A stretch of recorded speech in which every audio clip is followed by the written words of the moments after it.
She had appeared to Sister Adele Breeze in 1859.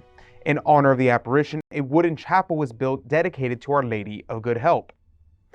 In the early morning of October 9th, the locals fled to the safety of Our Lady of Good Help's protection.